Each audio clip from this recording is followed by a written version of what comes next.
welcome to the DE 24/7 podcast. My guest today is Jon Hirschtick, Executive Vice President and Head of the SaaS Business Unit at PTC. And those of you who've been in the industry for a while will also know that he's the founder of Onshape, and prior to that, the founder of SolidWorks. Welcome to the program, Jon. Thank you, Brian. Glad to be here. Well, we're going to talk today about product development and product innovation. And I wanted to start by asking, with the recent pandemic, a lot of the way we all work has been very dramatically affected. How has this type of remote work that a lot of us have been pushed into affected the product development process this year? And how do you think that's going to continue to alter how engineers develop products and collaborate moving forward? Well, I think remote work has impacted the product development process, both in the use of tools and in the nature of the process. And so I'll tell you that in terms of tools, what's happened is people have discovered that they need obviously effective tools for communicating and collaborating when they're working remotely, and for even accessing the tools that they're used to using in the office. They have to realize, of course, as you know, and our listeners know, product development tools are pretty big pieces of software typically, with huge installations, special hardware, and so forth. So you put people in work from home, that's suddenly a problem. License codes and so forth. There's all that. And then there's file-based systems in product development, not one file, but hundreds, thousands of files. How do you share and collaborate those? That's a nightmare. So people are moving to cloud-based tools. And then in terms of process, you're less able to deal with physical prototypes. So you have to lean more on digital tools than ever, just at a time where the old generation digital tools are getting harder to access and collaborate with. And if I may add one more thing, you asked about moving forward. We think the genie's not going back in the bottle on this one. People are they going to go back to the office? Sure, people are going to go back to the office, but they forever more will be doing more work from home, more remote work. They'll have to be prepared for the next time they work from home. That's going to be the new, preparation scenario that everyone's going to think about. What happens when we all have to work from home again? And in some ways, they're going to find that they're able to work faster and better because they can use remote labor more effectively. They can use remote team members, work with remote supply chain. So there's going to be a lot of things that are going to be permanently changed.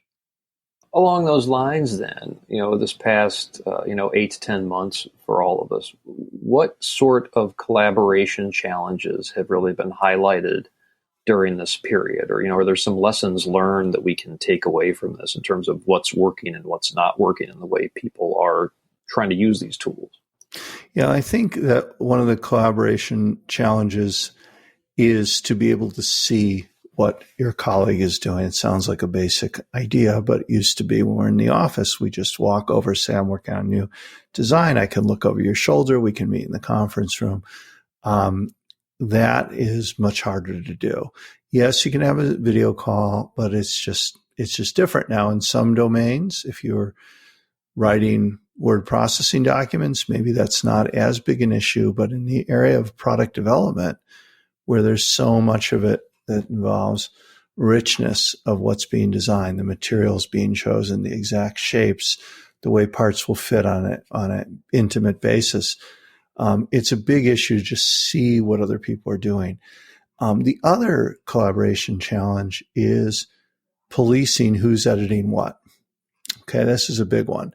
How do I make sure if we have 1,000 files involved in the design of my medical device, if you and I are working together, Brian, how do we make sure that you're not going to overwrite my changes and I'm not going to overwrite your changes? And the traditional way the industry has done that is to lock files. But hey, locking files just causes people to work serially and wait.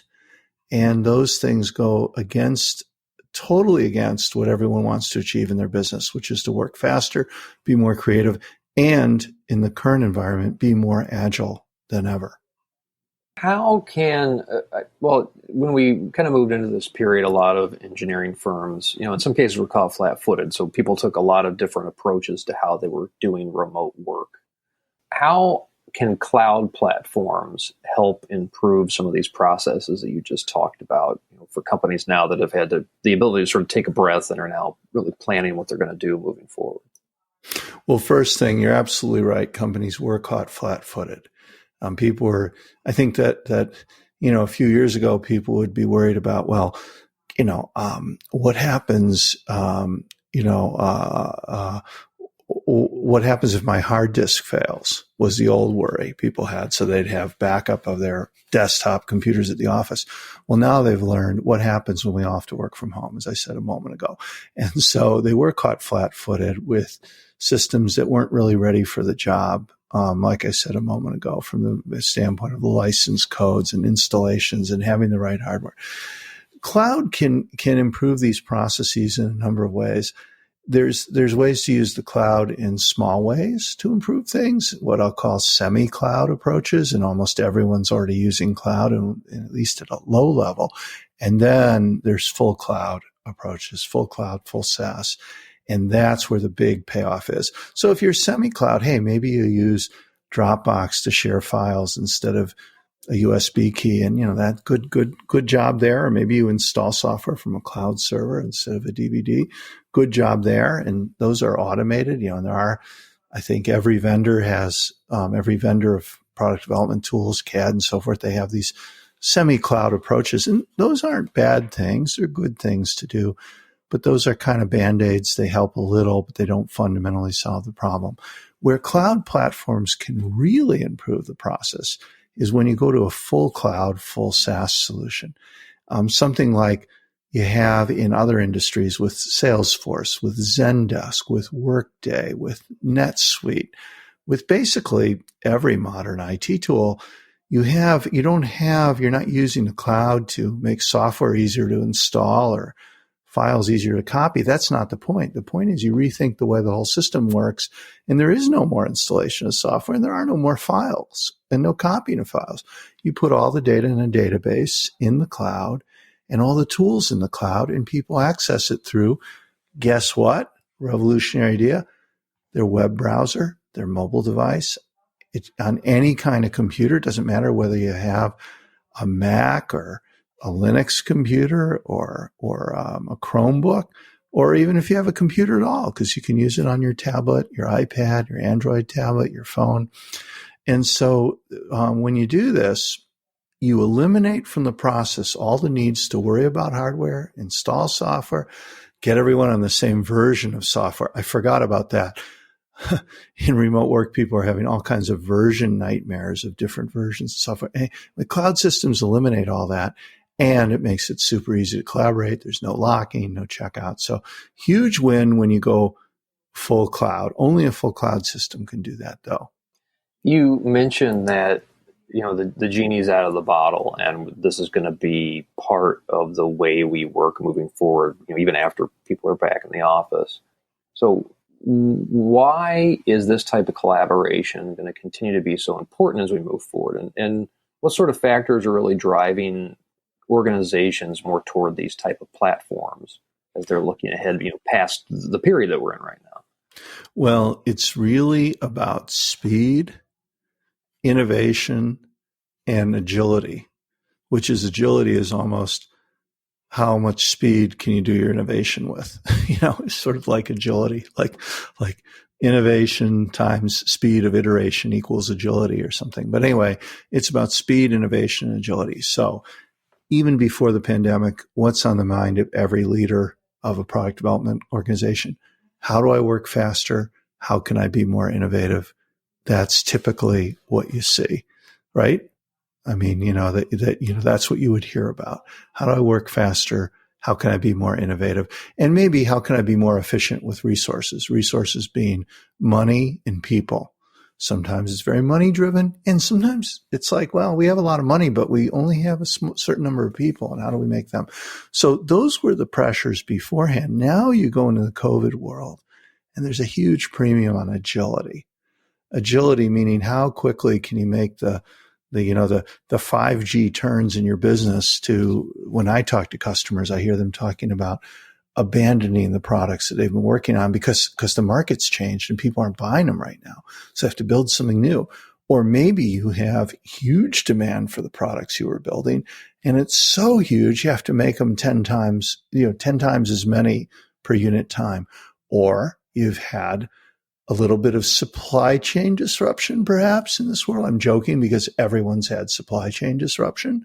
And so all of that means that there's going to be more of a premium post-COVID on speed, innovation, cost and people efficiencies, and agility. Agility, how fast can you respond to changes in the world, big changes? Because there's going to be, my customers believe that there's a lot of opportunity after COVID. That's what I hear from customers, that they've all had to change their business. If your business is doing terribly, in some cases you've gone out of business, which is a really sad and final change. In some cases, you've had to restructure it. If your business is doing well, as I said, you have to rethink your supply chain, manufacture much faster, and so forth.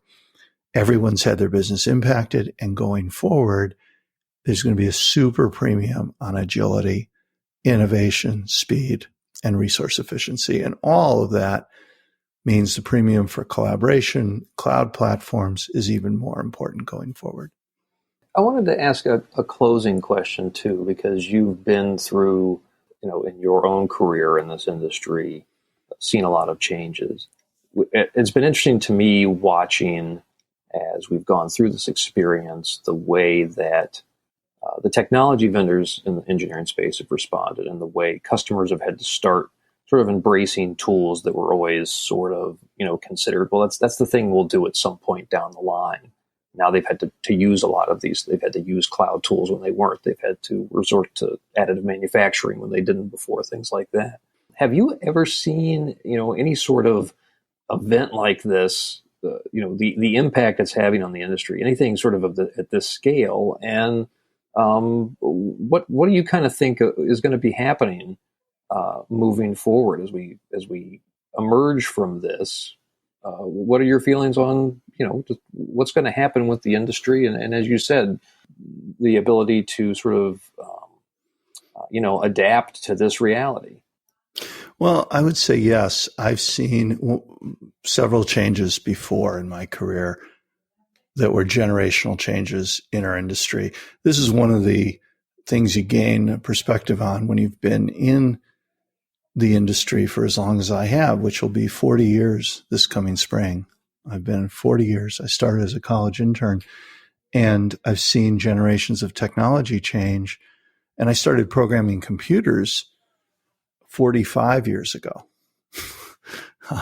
And so what happens, I've seen it happen over and over again. I've seen it as computers moved from mainframes to mini computers, to Unix workstations, to DOS PCs, to Windows PCs, and to cloud-based systems. I've seen it as technology went from paper to 2D CAD to 3D CAD and so forth.